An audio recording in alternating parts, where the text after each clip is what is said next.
So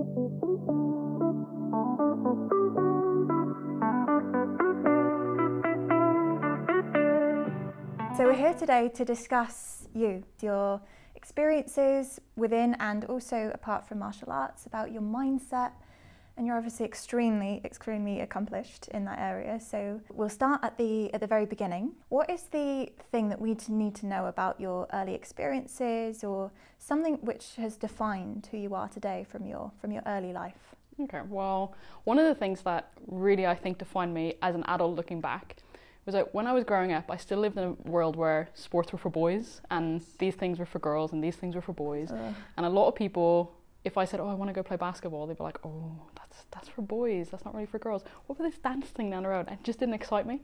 But I remember as a kid being really confused as to why I can't do it. And I had a lot of cousins that were male that I would play with, or friends. And I remember thinking, this just doesn't make sense to me, why I can't do these things. And I had a couple of aunts who lived in California, which at the time would have been a big deal for them to like come to Ireland and visit. And one of my aunts brought me a poster of a lady called Lisa Leslie. And she's an American basketball player for the LA Sparks. And I remember her giving me this poster and she said, you need to watch this woman because she's going to be good someday. And she gave me this poster, and on the poster it said, if you say you can't, you won't. If you believe you can, you will. I think that roughly was what it said. And it went on my bedroom door for years, but she was the reason why I then believed, oh, I can do sport. Like, she's a girl, I'm a girl, I can do that. She's the proof. She's the proof of that, because she's wearing this, because everyone knew who the Lakers were, because that was the males team, and it was all the same colours, but it said Sparks on it. And I remember thinking, like, she's really, like, everyone knows who she is, and she's, like, really, like, famous. Right. So I must be able to play sports. And I remember starting secondary school and joining every single sport that was available. Every day of the week I did, like, volleyball, badminton, table tennis. But I think that was just not necessarily a very conscious thing at the time, but I think that was you can do that. It's, you know, because it was a time where you didn't see female sport on TV, like that would have never ever happened. Right. Nowadays it's a little bit different, but I think looking back, that was the start of me realising, oh, actually, I can do that. I'm a girl, but I can do that. So I think confidence is growing, and you can identify yourself with that, and it's not ridiculous. No. Normal. It's like, and such a simple thing, like a simple poster that went on my bedroom wall, and it was there for years, and I wish I still had the poster to this day. But my sister recently bought me a little like print of it. She found it online, so that's on my wall now, because I'm like, that's the reason I'm sort of here where I am today, because that woman, she doesn't even know who I am, but she's the reason I've managed to do everything I have, because she gave me that first yes to be able to do it. So cool. And we were just talking as well about your sort of first experiences with martial arts. So what was it that drew you to karate to begin with? Movies originally. So I would have watched like lots of different movies, like The Karate Kid, which I think everyone knows now because you got like that Cobra Kai series and things like that. So it's become like really famous. But I actually watched a movie called The Three Ninjas when I was younger, and it was kind of like this slapstick comedy like Home Alone, where there was three brothers who were ninjas, and they were taught by their grandfather, and they got into all this trouble and like saved their home from being like taken over by some burglars.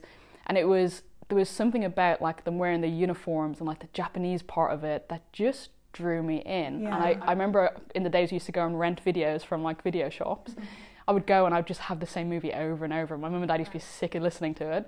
And that for me, I think, was my first initial, I really want to do that. But again, it was only ever boys that were in these movies. There was never really girls. And with The Karate Kid, there was a series, I think there was 4 movies in total. The last one was a girls' movie. It was terrible, but it was a girl. And I remember I just wanted to do it, but my parents were really protective of me. I was their firstborn, I was a girl, I was really shy and like really quiet. So being able to just have a conversation with people was really difficult when I was younger. So I think their thought was, oh my goodness, you're going to get killed if you do martial arts class. So I can understand why they didn't let me do it. And then I eventually started, because we moved house when I think I would have been around 10 years old. We moved to this completely new area, and I made friends on the street, and we were out playing, and every evening around 5 o'clock, all their parents would call them inside. And I remember I would just be by myself, like kicking a ball around by myself and wondering like, where did everybody go? And one day I asked them, they were like, oh, we're just going to karate. And I was like, oh, I really want to do go to karate. But again, I was so shy, I just couldn't work up the thing to be like, to verbalise the fact that I wanted to go and do that thing. Right. So for months I was just like watching them go, and then I'd see them come back out of the house in the karate suits and walk up the road, and they'd wave to me as they went, and I was just desperate to be able to go. Yeah. And eventually my mum and dad agreed to let me go to a lesson, and one of my friend's parents took me, and I went and sat down the back of this room, And I remember there was just something about it that just clicked. There was something that just completely drew me in. I loved the uniforms. They were wearing black uniforms at the time. Right. And I remember thinking, oh my God, I'd love to have a uniform like that. Like, that's the coolest thing I've ever seen. And I was sitting in the back of the room and I was so shy. Nobody spoke to me. I was just obviously a child in the corner. And there was this instructor, his name was Tommy, and he came into the class really late, like really flustered. And he came over and put his bag next to me and he was like, oh, are you joining in? And I was like, no, I'm just watching. And like desperately like looked at my feet. And he went and joined in with the class. He was one of the teachers. And then at the end of the class, he came back over to me and he was like, so are you going to come back next week? And I was like, I think so. And he was like, I knew it. I could see it on your face. I knew it. But actually, he was the one person who took an interest in me that made me feel like, oh, they want me to come back, rather than me sort of like pushing myself on this new thing. Right. By the following week, I was training two days a week. Within 2 to 3 weeks, I was training 4 nights a week. And I would turn up at like the earliest. I would want to help with the kids' classes and I'd want to like train until like late at night. So I just got completely hooked on it. It's just a love affair from the start. Yeah, it just really is.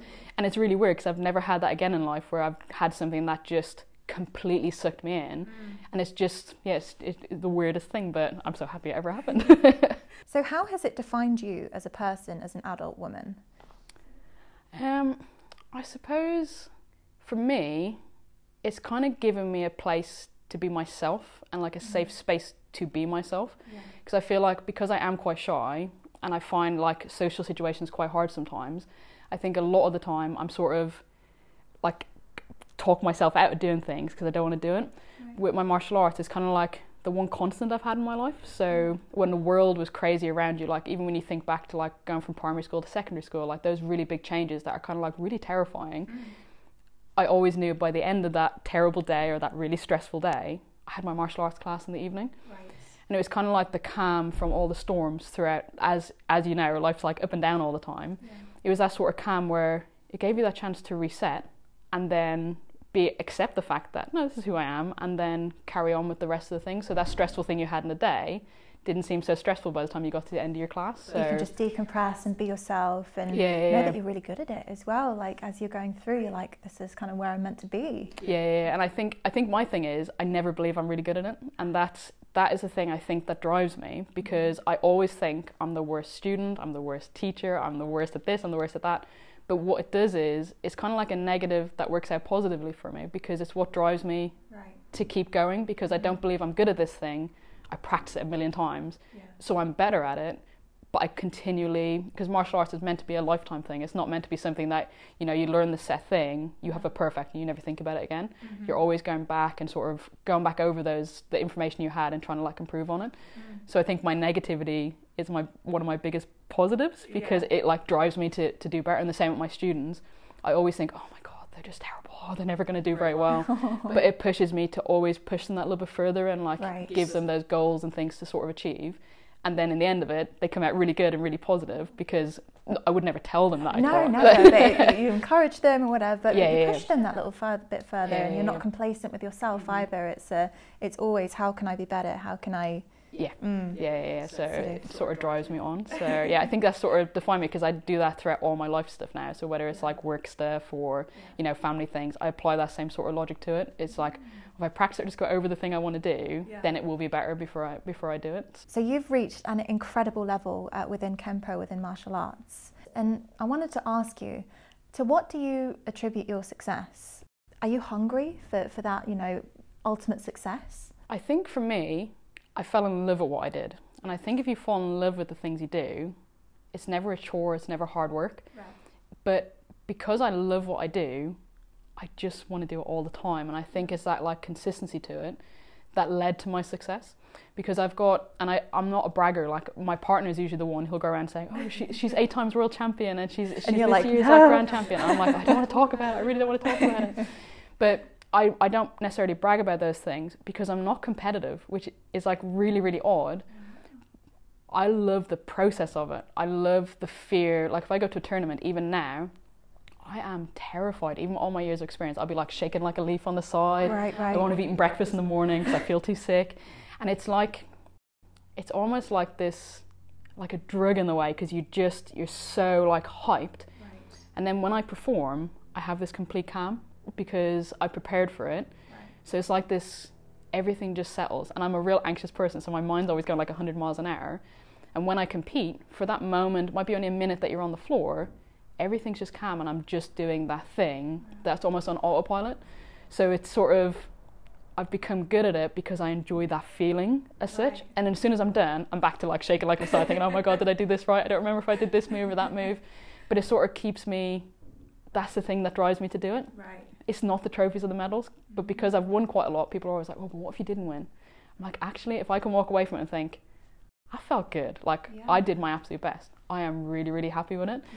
So I think a lot of my success has been just because I love that feeling and that sort of the whole picture of it, rather than always going out to win. Because if your only goal is to win and you don't win, you're going to feel like you completely failed. But I think if you have all these other steps, you're not going to feel that same sort of disappointment, I don't think. You've had that incredible experience, you know, you're anxious, and then there's just this zen period. It's like almost a drug. It's like, it's really, and I can see that in some of my students now as well. They go through that same process, and it's like trying to tell them it's perfectly fine to be nervous and be scared of these things, because in that moment when you finish it, you're going to have this like feeling like, whoa, like I did that.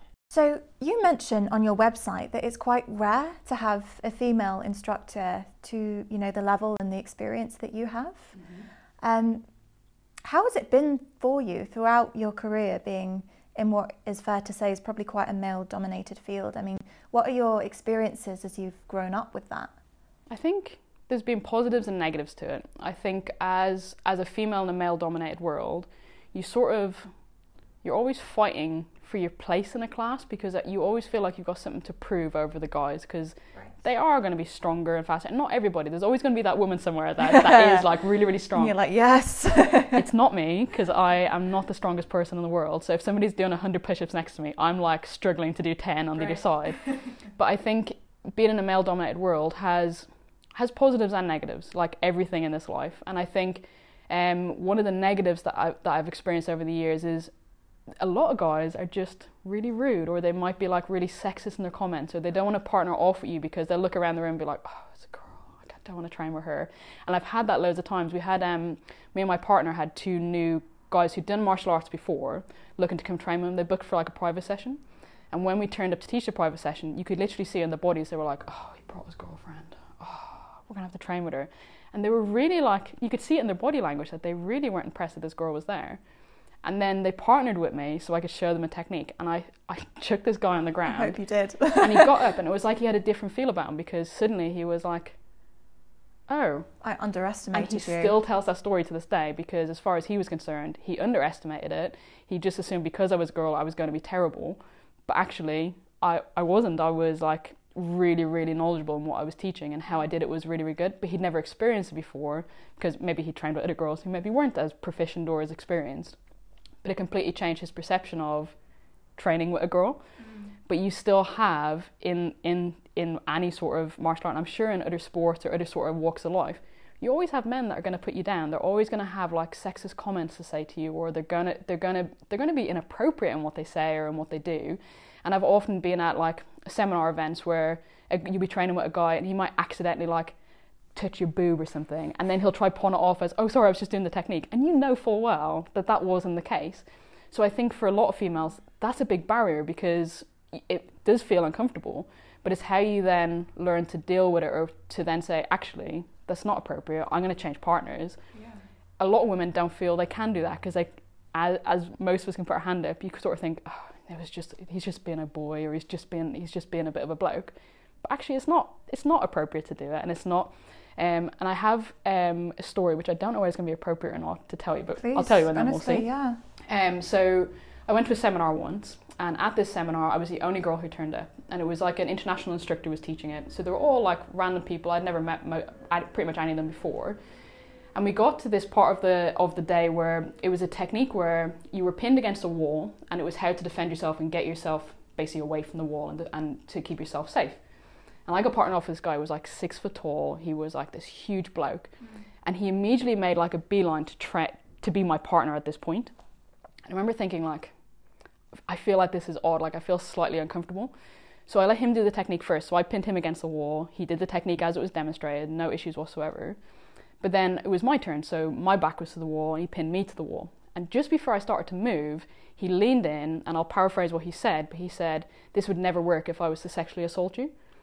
And I remember my whole body just going freezing cold and thinking, what am I going to do? Like, I feel like sick to my stomach, this comment's just been made, and I'm scared. So I did the technique, but I did it as hard as I possibly could. Yeah. And then I excused myself, I just need to go sit down for a minute. And I walked off the mat. But I felt really hard done by, because I was in a room full of men who I didn't feel like I could approach and say, this man has just said something really inappropriate. Right. I feel really, really uncomfortable. Can you do something about it? But I didn't feel like I could. Yeah. And that was just before COVID, so it's not that long ago that happened. And again, a very rare occurrence, but it happened, and it almost made me quit what I do, because I went back and I couldn't shake it from my head. In one way, did I handle the situation properly? Which I believe I did, because I got myself out of the situation, I removed myself from it, and I went home. So there was nothing for it. I don't know who the guy was, I don't remember his name, right. But I sort of removed myself from that situation. But in my head I was like, how can I teach young girls to come do martial arts if this is something that could happen? And I remember thinking, I can't do it. And I'm thinking of like all my little girls that are in my classes, thinking, I don't want that for them. I don't want them to do that.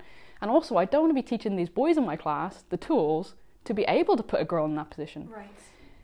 And it took me a long time. So over COVID, I think it was like constantly in the back of my mind. I'm thinking, do I want to continue this anymore? Like, is this really what I want to do? And it was the bizarrest thing. It was just one man, one comment, and it almost destroyed everything.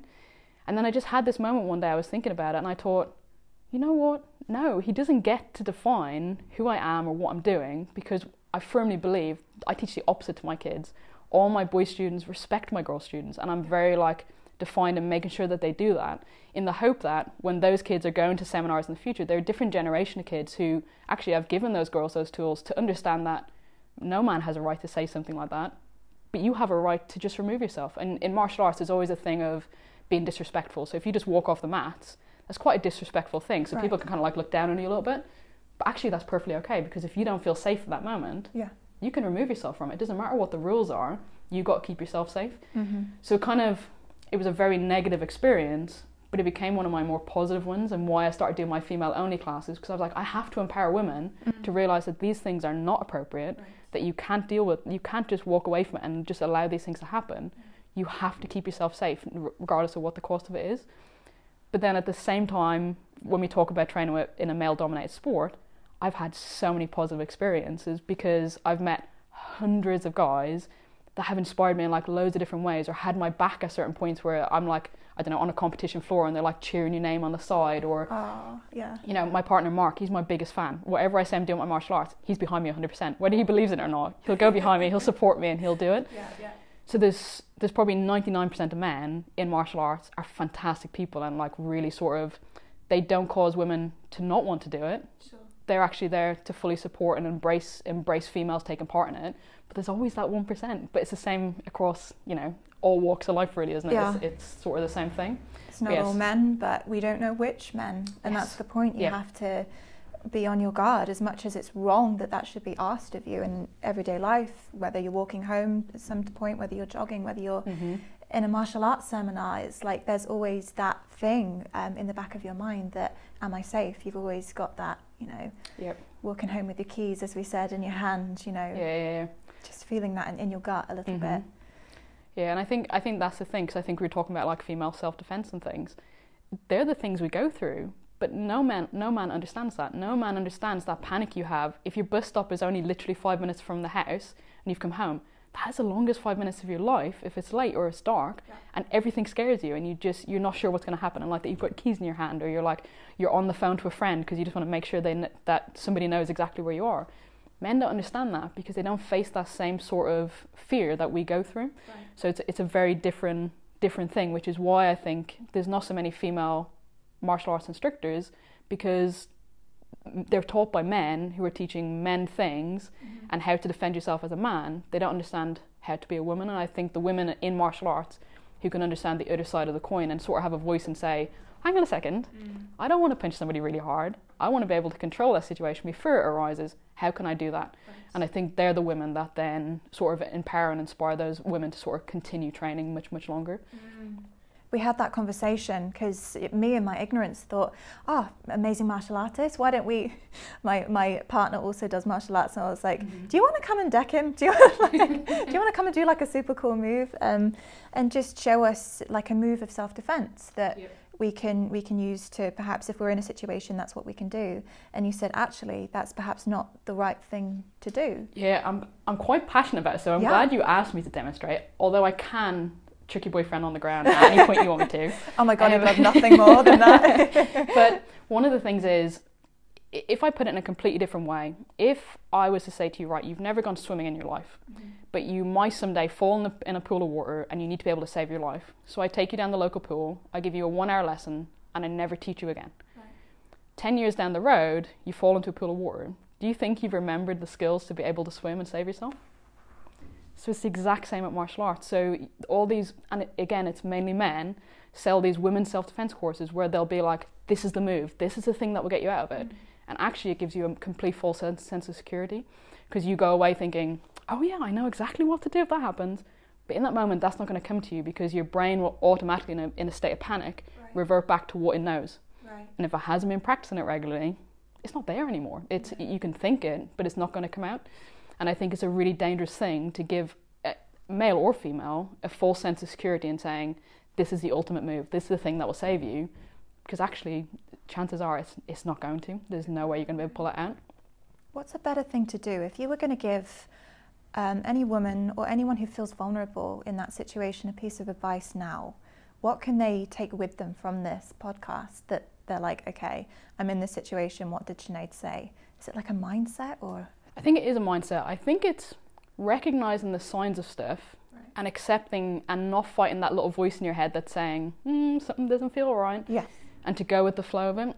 If you think of, you're out on a Friday night, there's a guy at the bar and he's persistently being really friendly with you, and you know, you're kind of with your friends, you're kind of like pulling them off, but they're being persistent, they're being really friendly, they're not being rude, but there's something about them you're thinking, actually, I'm not feeling really comfortable with this person, but they're trying to buy you a drink, and you say no. Rule number 1, don't let anybody ever overturn your no. If you say no to something, regardless of what it is in this life, don't let somebody turn it over. If you've said no to a drink, no means no, and that's the end of it. And if somebody's going to persistently try and turn that no into a yes, your alarm bell should be ringing that, actually no, this is not what I should be doing. It's actually dangerous. And I think, as well as that, if you're in that situation, your gut is telling you, this person's making me feel uncomfortable, get out of that situation. Don't think, oh, but I don't want to ruin my friend's night because, you know, we've all come out.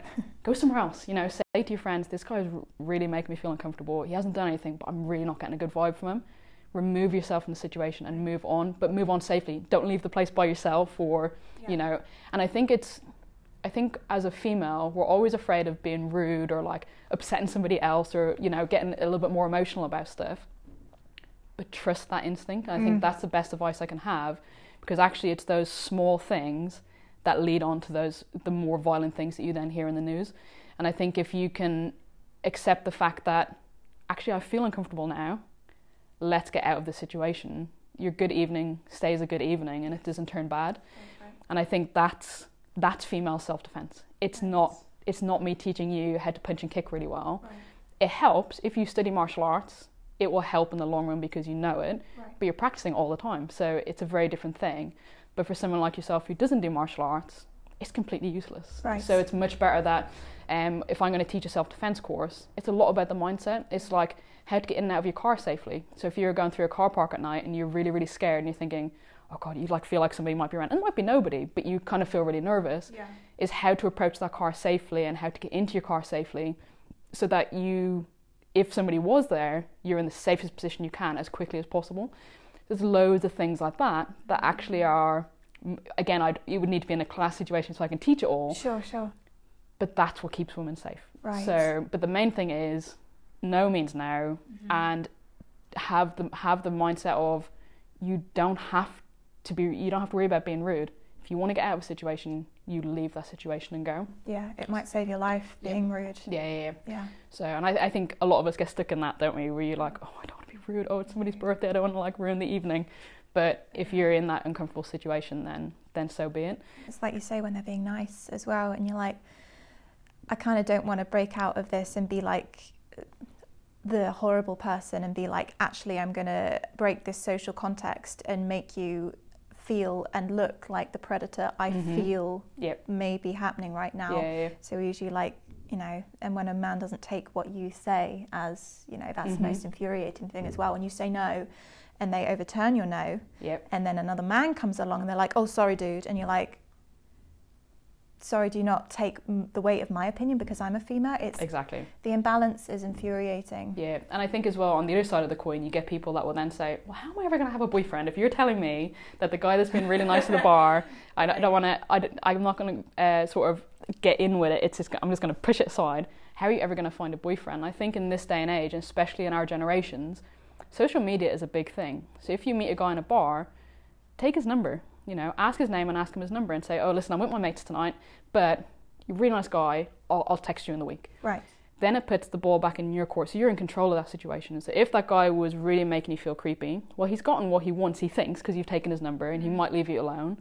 But then it's up to you to think the next day with a clear head, actually, I think he was quite nice. Yeah. I'll send him a message. But in this day and age, social media is the best thing you can do. You have his name, look him up. And there's a lot you can tell from, and again, it comes under female self-defense. If I look at a profile photograph of somebody, you can tell a lot from that picture. Like, so if a guy was to approach you and give you his name, how quick is it nowadays to open your Instagram and check if he's on Instagram, open your Facebook, see if he's on Facebook. Yeah. If there's not really much there, or there's no profiles whatsoever, then your red flag should be up. Like, you should be thinking, that's really, really odd. Yeah. There's always going to be that one random bloke that doesn't do social media.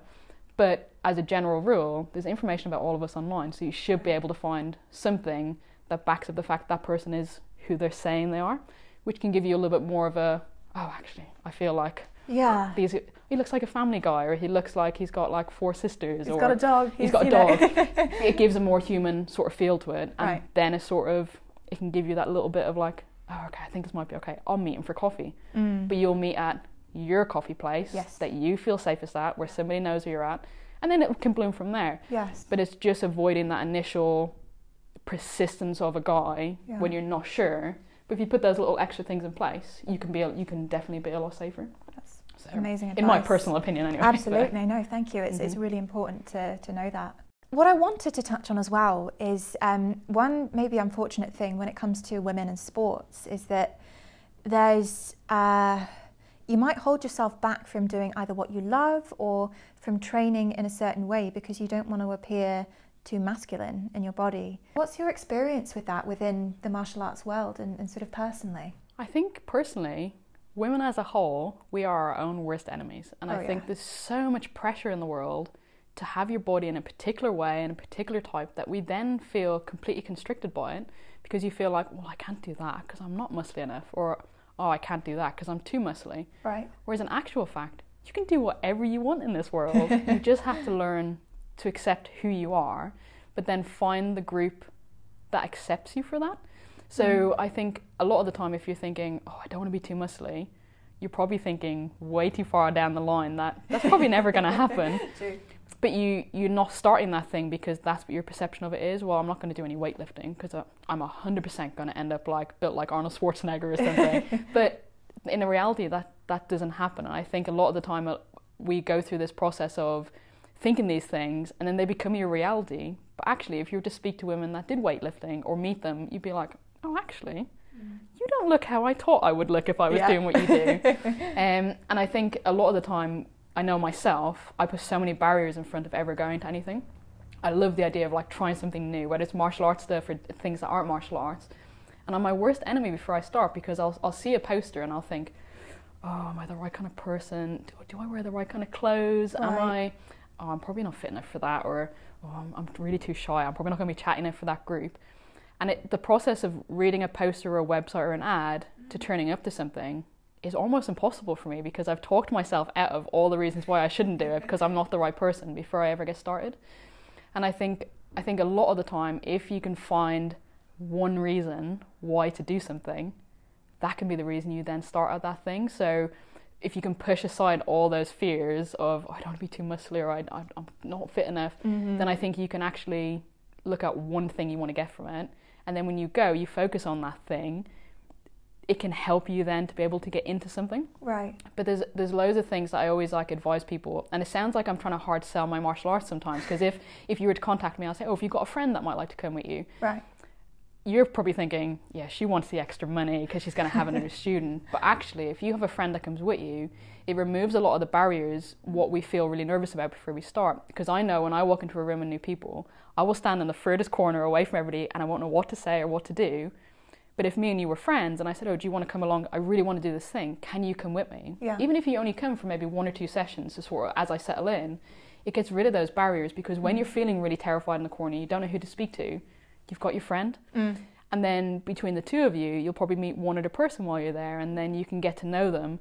And then it settles you in that little bit more. So all those things you start to worry about, like, are my clothes right? Are they, you don't have to worry about it, because, you know, your best mate stood next to you. So, you know, and I think that sometimes can be one of the best things for starting anything new, is have somebody that you know, something familiar with you, to remove those barriers and make it easier for you to then sort of take part in it. Definitely. But yeah, so I think... Yeah, absolutely. I love that as well. Even in like the ocean of like negative thoughts that you've got, like, oh, maybe I'm just not right for it. And we sort of stack them, don't we? We're like, all of the evidence is like towering over as to why I shouldn't do this. If you can find that one reason that will drive you through, and you just focus on that, you know, because our mind will exaggerate negative and it will sort of push positive into the ground, whereas actually it's the only thing that we should be focusing on. And I think a lot of the time when you're looking at starting something new, people think, like, if I said to you, right, do you want to do Kenpo? You're going to come and train with me.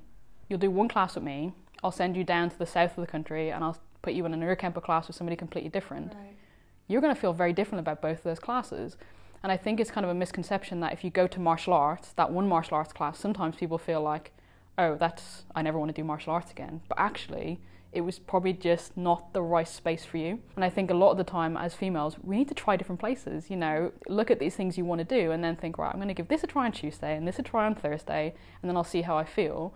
Because some of the things that you want, that I think are most important, is the friendliness of a place. Because if you're going to go, you're going to feel welcomed, you're going to feel like you're important to somebody for turning up. You're going to want to go back. You're going to want to sort of feel like, oh yeah, they know my name. I got a kick out of that. Yeah, it's like, that's what you want.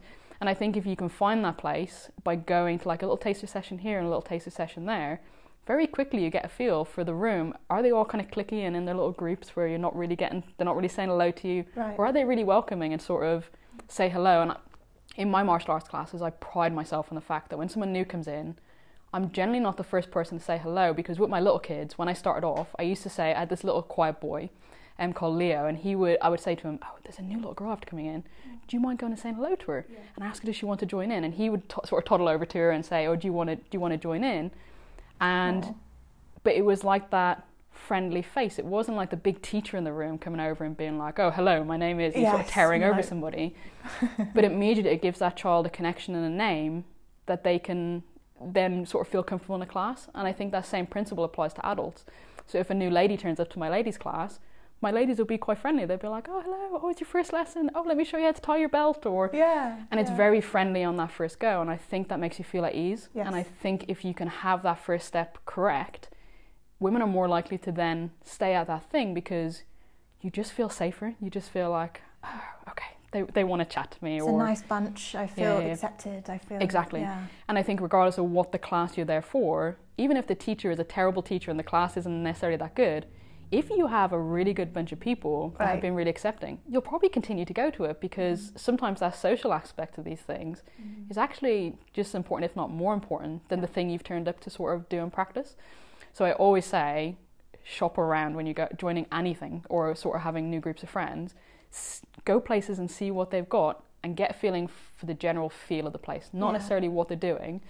And I always say to avoid the like clean cut places. So I think a lot of us get sort of like pawned in by the flashy advertisements on Facebook that come up on your page, and they have like, again, I'll use martial arts as an example, they'll have this beautiful dojo and it'd be like padded floors and there'd be all these like weapons on the wall and all these trophies on the shelves, and as a new person you look and be like, oh my goodness, that's really cool, I want to go there.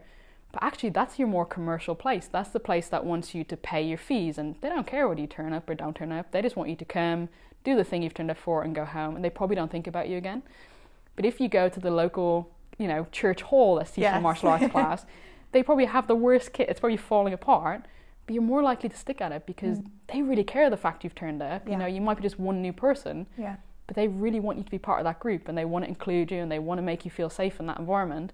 That's the place you're probably more likely to stay at. So, you know, don't fall for the big flashy places. That's good advice, actually, yeah, if women are shopping around for martial arts. And as we know, you know, it's statistically there are far more males that do it than females. So it may be, you may be a complete novice. I would be a complete novice going to these things, and I'd be super nervous, like you say, to go. And you want to go to that place that actually accepts you, because I suppose not only that, but also you're going to get more attention on you, and more sort of helpful techniques, and more you might progress a little bit better as well, rather than just that cold approach. It has been proven. I've read some like scientific research on the brain learns much better when it's relaxed. So if you're having fun with something, your brain will retain it a lot longer than if I was to put you under pressure. So if I suddenly gave you some gloves and told you, right, we're going to fight, and I just come at you, your brain, you might feel like you're learning something, but your brain is panicking that whole time. So it's not really sort of digesting what's being taught. Right. If we slow it down and do it much more sort of in a fun way, it might be just a game. It might be, okay, I'm going to try tag you. Yeah. You're still doing the same thing. You're learning to block, you're learning to move, you're learning to do all these things. Right. But your brain's just chill because you're giggling and laughing your way through it. But it's so much more likely to retain that information than it was if I was just pummeling towards you. And it's the same lesson, but taught in a very different way. And that is what I sort of try and do with all of my students, whether they're sort of kids or adults. You have to be relaxed. You have to have fun with it. You need to play, no matter what age you are. Yeah. And you know, the grandmasters in Japan, I think he's 96 years old. He's got like purple hair, like, but he will teach a technique, and then he turns around and he goes, play. And that's what he does. But it's the truth of it. It's a case of, if you're not playing and having fun with it, you're not going to learn anything. And you do have times you're more serious and you're obviously practicing things in a much more intense way.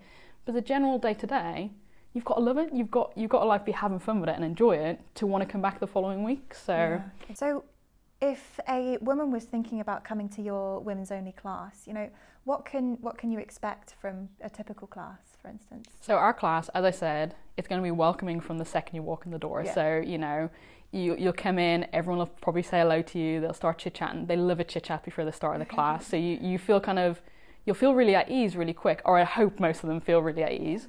And then our classes are quite gentle. So I'm not an extreme martial artist, and the ladies group wasn't started to sort of be like tough and hard. It's actually, I wanted to do it as a safe space for people to be. So for a female to be able to come in, feel completely safe, take part in something, learn something completely new, and have a social sort of aspect to it as well. So we'll start off with like a gentle warm-up, but that warm-up will be to whatever your needs are. I have some ladies that have some disabilities, and I also have some older ladies in the group that can't do the things the younger ladies can do. Right, yeah. So everyone sort of adapts, and unlike sort of traditional martial arts where everyone's in straight lines, and you know, if you're the one person not getting it, you stand out. Because I've often been to like a dance class or like a cardio dance sort of thing, and I'm the one person that's going the opposite way to everyone else, and you never want to go back because you're like, no, this is not awful. This is terrible. So in our class, it's much more relaxed. We line up in a traditional way, but you don't stand out if you're different, because everyone accepts the fact that, oh, you can't do jumping jacks because you don't have the ability to jump and leap. So you're just going to sort of like swing your arms up and down, and that's perfectly fine because that's what you can do. But you don't feel restricted or like, oh God, I'm not doing what everyone else is doing. Right, you don't feel bad about that. No, it's really relaxed, and that's one of the things that I've always tried to put in place in my classes, so you don't stand out, but also so people are really respectful to you in that sense of, and they just accept you. Oh, that's what you can do, that's fine, no problem whatsoever. So you do that, and then we do all the things that you would probably think of martial arts. We do some punching and kicking skills and like blocking skills, but it's to your level. So if you were to come, for example, and you've never done anything before, it will be done to your level. So, but I think a lot of ladies kind of panic because you see MMA stuff sort of on TV a lot in sort of recent years, where you see like these guys like literally like knocking each other out, and it's real like hardcore. And I think our brains are sort of wired to think, oh my God, that's what I'd be doing. It's not in any way, shape or form. No. It's really friendly, it's really fun. At the end of a lesson, we'll probably play a game. It will get like stupidly competitive. Everyone will be like laughing around the room. But it's a really relaxed environment. But that relaxed environment still leads way to progression, to learning like important self-defense concepts and ideas and techniques and things that we would practice on a weekly basis. But it's sort of, it's relaxed. It's really, it's adapted to you. So my thing I always say is the martial arts I teach is adapted to your needs. I don't adapt you to my martial arts. Right. Yeah. So whatever you've come for, you might come because you actually just want to be social. You don't really care about the martial arts. Make some friends. You just want to make some friends. You know, adults are so lonely these days. And I think on Bumble to make friends. Yeah, exactly. Like... So you have people that do that, and then I have some of the younger ladies. One of them is potentially looking at coming to the European Championships next year. So she's like all geared for like going to that like next level. Yes. But within that same class, you've got all those opportunities. It's just, what do you want to do? And it might be that you've never considered something like that. And I might be able to tweak you. I might start off with a little joke, and then I'll be like, come and give this thing a go. Yeah. And then you might find you love it. So I think with my classes, they're very practical. I'm very experienced in what I teach and how I teach it. But it's all done in a really relaxed environment that I would hope you'd come along to and think, you know what, that was really good actually. Yeah. And you don't go home like the next morning you wake up and you can't walk because it was so hardcore, like everything's aching. It's not like that at all. Right. So I think I would like to think that most of the ladies that are training with me, they have that feeling of that sort of social side to it, as well as sort of a little bit of exercise, a little bit of stretching, and then learning something practical that I think overall probably makes them feel a little bit safer, sort of out in the world. So what's next for you in your journey with Kenpo? I mean, have you got something specific that you're working for, like a goal or something you're trying to reach? I kind of have loads of goals. I'm the type of person I've got like, I'll make like a mind sort of map and I'll be like, oh, this and this. But I think for me, I'm getting to that point in my martial arts that my goals are now my students. It's kind of like giving them the experiences that I've had to sort of this date. I still have goals like in martial arts, you've got different levels of black belt. You've got like first dan, second dan, third dan. In Kenpo, I'm a second dan, and in Bujinkan, I'm a sixth. So I've got 2 very high levels, but I still have more levels to go. Okay. So in my personal journey of it, I'm still progressing and learning. Still going, Yeah, so I'm still doing that. And with my Kenpo, I learn from a lady her name is Jackie, and she's like a phenomenal female martial artist. So she's pushing me to like get better at my Kenpo side of things. So I have her, and then I have my partner Mark on the other side pushing me to be better at my Bujinkan side of things. So personally, I'm still learning and progressing, and as far as I'm concerned, I've got probably 40, 50 years left of learning to sort of do. So I'm kind of always have those sort of goals. I competed in June for the first time in 10 years when I took my team to Malta. Oh, that's so exciting. So I took a team of 10 kids and myself to Malta. I say I took them, the parents was with them as well. Right. And we did like phenomenally well, better than I ever would have thought. We went as a sort of, let's give this a try. Let's give it a go. And we came away with the most medals for any singular country. Yes. We came away with 69 medals for a team of 11 of us. That's incredible. Yeah. So it was like... Just cleaned up. We just cleaned up, but it wasn't what I went for. Like before we went, I was like, don't worry about the medals. Like we're just gonna have a nice time. We're gonna make some memories. We make some new friends, and they just did so incredibly well. And I had trained for the first time in 10 years for a competition, and it wasn't a huge turnout because of COVID, but it still gave me a platform to sort of think like, can I still do this? But I didn't do it for myself anymore, and that was the weirdest thing. I really didn't want to do it because my energy was my students, but I also didn't want to say to them, right, you're going to go and do this really difficult thing, and I'm just going to sit on the side and eat cake all day and watch you do it. And I thought, I've got to stand up and show them what I'm doing. And I found that instead of standing up and thinking, right, I want to win this medal or I want to do really well, my mindset was, I've got to get this right because I want my kids to see me. And I remember as I demonstrated stuff, my kids were like all around this mat, and they were watching me and their faces were just like in awe because they've never seen me compete at that level. They've seen me a little bit of practice maybe here or there, but never like fully like in the zone. Yeah. So for me, that's my goal going forward, is to just keep inspiring them to be better. And not necessarily, I don't want them to be like me, I want them to be like themselves, but the best versions of themselves. Sure. So I constantly have those things in place to sort of like help them. So we're going to be going to Rome in October next year for the European Championships, and the kids have just started their application process to sign up for that. So for me, my goal is to empower this group of kids, and I don't know how big the group will be just yet, to take them to something as big as that. They're going to travel. I mean, this year when we went, some kids had never even been on an airplane before, so like the adventure for them was just like unbelievable. So my goal is to get the next team of people, which includes some adults who've never trained before, who have just started. They're going to give it a go. Yeah. And that's my goal, is to like, can I make this a really positive experience for them and give them something that they never would have thought was possible, or to take them away to something that, you know, 2 or 3 years ago, they wouldn't have even considered leaving sort of like Gloucester to be able to do any of it. Right. But to have this like bigger goal and bigger ambition to sort of take part in like a bigger picture and meet other people. Yeah. So a lot of my goals are sort of geared around that. But I think one of my goals that's always burning on the side is obviously my female classes. Right. I want more females to come along and join it, because I think if they come, they can see it's not necessarily what they might have taught martial arts was. Right. And to have, as I was saying, that safe space to be able to try something new and to be with a bunch of like-minded people who are not the same people. They're all very different and from very different backgrounds, but together they make this like just great group that you just look forward to being with every week. Yeah. So I'm hoping to maybe grow that a little bit more, so we have more ladies benefiting from the fact that that's there for them, sort of thing. So, absolutely. That yeah, sounds incredible. It's incredible as well. It must have been for, you know, those kids, those people watching their role model, their mentor, just doing her absolute best up there, like seeing you in an aspect that they perhaps didn't before. And it's quite incredible as well. I mean, when you're in a position where you know you're being watched by those, there's something so motivating. I want to be someone that, you know, they'd be proud to see, you know, I want to do. And completely emotional mess as well, because I'm like, I don't know how many times I cried throughout the day of various different things. And one of my divisions I did, because the other thing I try and teach my students is I'm human. So yes, I'm more experienced and I can do these things really well, but I still make mistakes like they do, and I still do things that didn't go the way I would have taught. And there was one division which is called creative forms, and you have to basically make up your own set of moves. Ooh. And the kids were doing it, and I've never done it in all my years. And I was like, I can't expect them to do it and then me not do it. So I put together this form, but I didn't have that much time to practice it because I was so geared in helping all the kids. And I stood up on a European Championship floor, and 3 moves in, I forgot what I was doing.